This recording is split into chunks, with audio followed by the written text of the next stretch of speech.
Hi, today is August 16th, 2025, and here are my poems for the day. The first one is poem number 1264 for the year Andy Warhol. 2 years after his body received a bullet from the author of the SCUM Manifesto, Andy Warhol posed for a portrait by Alice Neel. Stiches and sutures dominate the painting, but one is also struck by the subject's closed eyes, his impassivity. Warhol's work often leaves me cold, yet the painting radiates warmth and beauty, engenders compassion and maybe almost love. It is to Neel's credit that this portrait of an artist I don't much care for still moves me. Poem number 1265, it's a sonnet, This Crush. This crush is a big hulking maniac, so be on guard when it's on the attack. Great carnage and destruction it could bring. It's like the Hulk, the Mummy, or the Thing. Or Gojira, a monster from the deep, and yet so loving it could make you weep. It wants to sing to you to help you sleep. It offers you a love that's yours to keep. But this crush is thunderous and hell-bent, and though it has no malicious intent, provoked it could tear things from limb to limb. The chances of escaping it are slim. A mighty, godlike, hopeless crush, 'tis true, and be forewarned, 'cause this crush is on you. Poem number 1266, Gojira.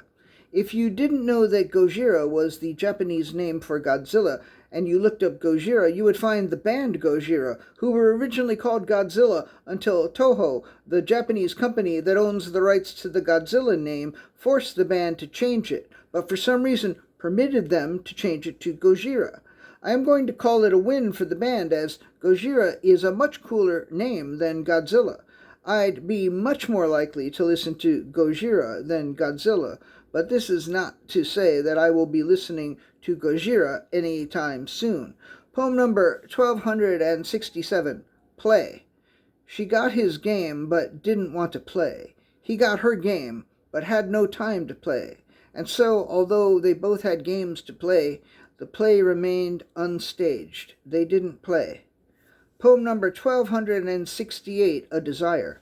A desire occurred to him that he could have conceivably had, that he didn't have, and he had no desire to have the desire that had occurred to him. But he enjoyed having had a desire that he didn't have occurred to him, even if he had no desire to have that desire. And he hoped that in the future additional desires that he didn't have and that he had no desire to have would continue to occur to him. Poem number 1269, Parameters. She continued to look for love, but after so many years she had established several parameters. Age, no more than 10 years younger or 15 years older. Distance, she would prefer someone in her borough, and someone within walking distance would get extra points. Education, she had a master's degree and she wanted someone with at least a bachelor's. Appearance, well, of course she wanted someone attractive and well put together, of course. Interests, she loved the arts, music, and theater, and she sometimes liked the movies. She liked to read, she liked to discuss books, she liked to go camping, and she liked to cook, and she really loved to travel. She wanted to share at least some of these things with someone. Pets. She was allergic to cats, and she feared that someone with a dog would not be able to take spontaneous trips unless the dog came along. Politics. She had tried people from the other party, and the results were disastrous, and moderates were annoying, as were the apolitical. Religion. She was an atheist, but she didn't mind a person of faith, but she didn't want a fanatic. Income. She prided herself on financial independence and was looking for someone similarly situated. And that was more or less it. She didn't think she was being unreasonable, but as the years went by, her hopes waned, and she wondered whether she would die alone.